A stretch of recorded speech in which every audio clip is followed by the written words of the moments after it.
आपने कभी real tiger देखा है चलते हुए? आज हम भारत के एक टाइगर के बारे में बात करने वाले हैं, ब्लैक टाइगर, रवींद्र कौशिक। भारत का वो स्पाई जो दुश्मनों के बीच काफी साल रहा और भारत के लोगों को जानकारी देता रहा। भारत का वो स्पाई जिसने अपना धर्म बदल दिया, अपना नाम बदल दिया, अपना देश बदल दिया, पर देश के लिए प्रेम नहीं बदल पाया। रवींद्र कौशिक भारत का नंबर 1 स्पाई, भारत का सबसे बेहतरीन जासूस। नमस्कार, मेरा नाम ऋषभ शुक्ला है और ये मेरा YouTube चैनल है। रवींद्र कौशिक जी का जन्म 1952 में गंगानगर, राजस्थान में हुआ। वो एक सिख फैमिली से बिलोंग करते थे। बहुत सी साधारण फैमिली थी। उनके पिताजी एयरफोर्स में थे। शायद यही कारण था कि उनको शुरुआत से उनके अंदर देश प्रेम भरा हुआ था। इसके अलावा उनको फिल्मों का भी बहुत शौक था। उनको फिल्में देखना, अभिनय करने का बहुत शौक था। बचपन में वो फ्रीडम फाइटर्स की नकल उतारा करते थे। शुरुआत का काफी जीवन उन्होंने इसी गंगानगर में बिताया। यहीं से अपनी स्कूलिंग भी खत्म की। बाद में ग्रेजुएशन के लिए इसी शहर के कॉलेज में दाखिला करवाया। बीकॉम करना चाहते थे। बीकॉम फर्स्ट ईयर के दौरान उन्होंने इसी कॉलेज के ड्रामा क्लासेस को भी ज्वाइन किया। जैसा आपको पता है, मैंने बताया भी कि उनको पहले से ही एक्टिंग का, अभिनय का बहुत शौक, तो उन्होंने ड्रामा क्लासेस पे रेगुलर पार्टिसिपेट करने लगे और साथ में अपना ग्रेजुएशन भी कंप्लीट कर लिया। दूसरी तरफ भारत पाकिस्तान के बीच में युद्ध हुआ।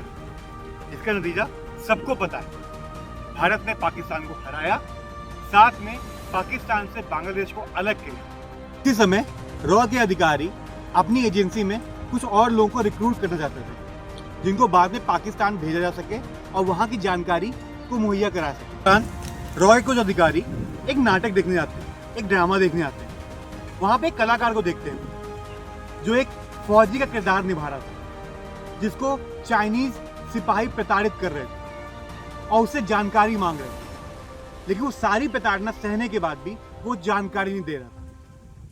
वो कोई और नहीं, रवींद्र कौशिक थे।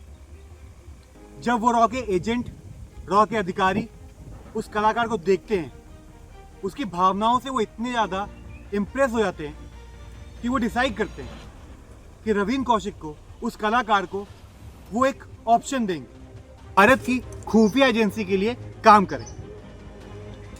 शो खत्म होने के बाद, नाटक खत्म होने के बाद, रॉ के वो अधिकारी रवींद्र कौशिक जी से मुलाकात करते हैं और उनको ऑप्शन देते हैं, अपॉर्चुनिटी देते हैं और सवाल करते हैं कि आप रॉ के लिए काम करेंगे एक एजेंट के तौर पे, एक स्पाई के तौर पे।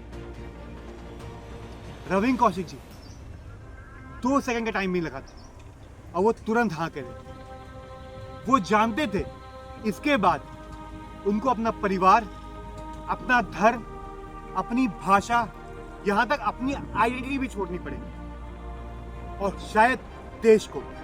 इसके बाद शुरुआत होती है एक आम आदमी की, जो बाद में जाके भारत का सबसे बेहतरीन जासूस बना, रवींद्र कौशिक।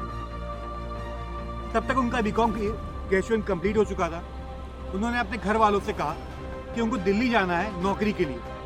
वो दिल्ली पहुंचते हैं, रॉ के अधिकारियों से मिलते हैं और वहां से उनकी ट्रेनिंग चालू होती है। उनकी ट्रेनिंग बहुत ही कठिन थी। उनको इस्लाम के बारे में बताया जाता है, उनको पाकिस्तान की संस्कृति के बारे में बताया जाता है, उनको वहाँ के रीति रिवाज के बारे में बताया जाता है, उनको उर्दू सिखाई जाती है, उनको ट्रेनिंग कराई जाती है, उनको बंदूक चलाना सिखाया जाता है, उनको कोड लैंग्वेज सिखाई जाती है और अंत में उनका खतना भी होगा। उनको पता था कि इसके बाद वो अपनी सही पहचान भी साबित नहीं कर पाएंगे, पर उनका देश के प्रति प्रेम इन सबसे बहुत ऊपर था। 1975 में उनको एक नया नाम मिलता है, नबी अहमद शाकिर। इस नाम के साथ 1975 में वो पाकिस्तान जाते हैं और कराची के एक लॉ कॉलेज में दाखिला करवा लेते हैं और LLB करने लगते हैं। एक दिन वो एक अखबार पढ़ते हैं और उनको एक जानकारी दिखती है कि पाकिस्तान आर्मी में वैकेंसीज आई हैं। उनको ये जानकारी बहुत अच्छी लगती है और वो पाकिस्तान आर्मी में जाना चाहते थे। इस चीज़ के लिए रॉ के अधिकारी जो भारत में बैठे हुए हैं, उनसे वो परमिशन मांगते हैं, पर अधिकारी उनको परमिशन नहीं देते। उनको लगता है कि इनसे उनकी पहचान खुल सकती है।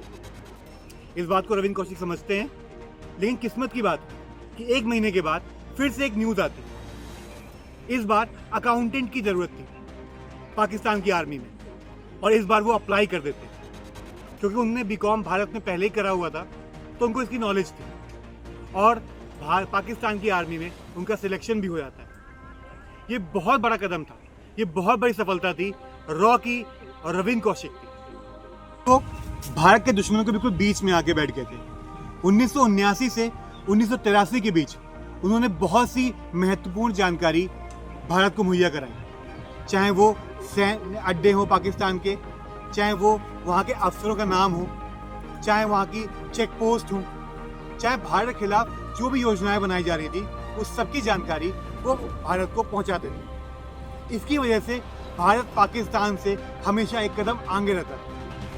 वह धीरे धीरे पाकिस्तान सेना में मेजर रैंक तक पहुंच गए। उन्होंने वहीं की एक महिला से शादी भी कर ली और उनका बच्चा भी। 1981 में वो भारत आखिरी बार आए अपने भाई की शादी। अब 1983 का समय आ चुका था। रविंद्र कौशिक पाकिस्तान की सेना में काम कर रहे हैं और भारत को जानकारियां दे रहे हैं, लेकिन दूसरी तरफ पाकिस्तान के अधिकारियों को भी अब कुछ शक होने लगा था। उनको लगने लगा था कि वो भारत से बार बार हार क्यों रहे हैं, उनकी योजनाओं का पता भारत को कैसे पता चल रहा है। तो उनको लग रहा था कि कोई है जो शायद पाकिस्तान की सेना में ही है और भारत के लिए काम कर रहा है।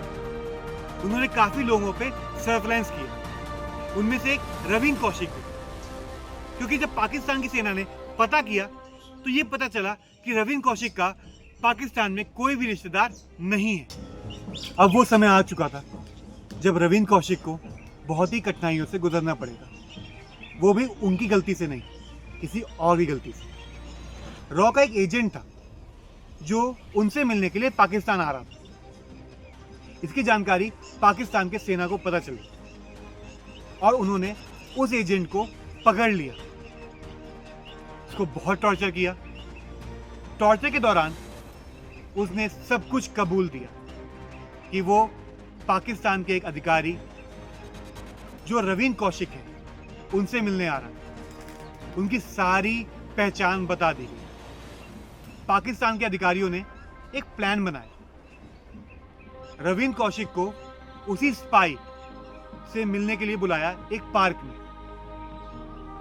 रविंद्र कौशिक ये कुछ भी नहीं पता था, वो वहां आते हैं और स्पाई से मुलाकात करते हैं, उस जासूस से मुलाकात करते हैं, उस एजेंट से मुलाकात करते हैं। एजेंट के जाने के बाद पाकिस्तान की सेना उनको पकड़ लेती है। अब शुरू होता है रविंद्र कौशिक के टॉर्चर का समय। उनको बहुत प्रताड़ित किया, पर ये देश का वीर भारत के खिलाफ उसने कुछ नहीं हुआ। शुरुआत में उसने बताया, उसने हमेशा यही बोला कि वो रविंद्र कौशिक नहीं है, वो भारत का एजेंट नहीं है, पर बाद में वो भी टूट। उन्होंने अपनी पहचान तो बताई, लेकिन भारत के खिलाफ कुछ भी नहीं कबूला। दूसरी तरफ भारत की सरकार ने, भारत की एजेंसी ने उनकी पहचान को बिल्कुल नकार दिया। बुरा है पर ये सच है, ऐसे एजेंट्स को कभी भी वो पहचान नहीं मिलती, कभी भी वो सम्मान नहीं मिलता है। पाकिस्तान में उनको बहुत ही प्रताड़ित किया जा रहा है। हर दिन उनकी प्रताड़ना बढ़ती जा रही है, उनका टॉर्चर बढ़ता जा रहा है। उनकी तरफ उनके ऊपर केस भी चला और उनको फांसी की सजा मिली, बाद में जो बदल के उम्र कैद में हो गई। ये कोई अच्छी बात नहीं थी। उम्र कैद की सजा उनके लिए और बुरी थी, क्योंकि उनके लिए टॉर्चर और बढ़ गया था। दूसरी तरफ उनकी माँ हर सरकारी दरवाजा खटखटा रही थी, हर नेता से मिल रही थी और कोशिश कर रही थी कि उनको वो याद दिला सके कि उनके बेटे ने क्या किया है। कहा जाता है कि 1979 से लेकर जो 1983 के बीच में उनकी जानकारी दी, लगभग 20,000 सैनिकों की उस वजह से जान बची।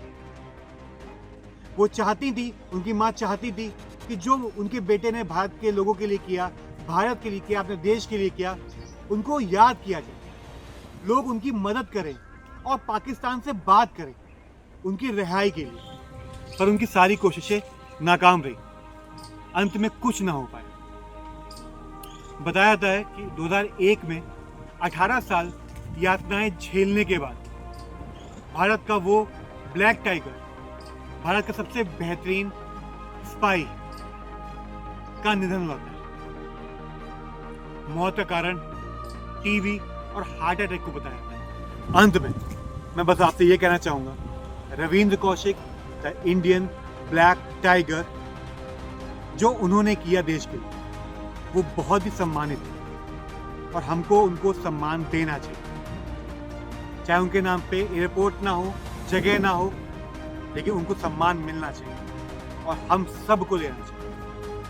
और उस माँ के प्रति भी सोचना चाहिए जिसने 16 साल दर दर भटकी अपने बच्चे के लिए और अंत में उसको कुछ नहीं। अगर आपको ये वीडियो अच्छी लगी हो और हमारी दी हुई जानकारी अच्छी लगी हो तो प्लीज़ चैनल को सब्सक्राइब करें और इस वीडियो को लाइक करें। धन्यवाद। जय हिंद।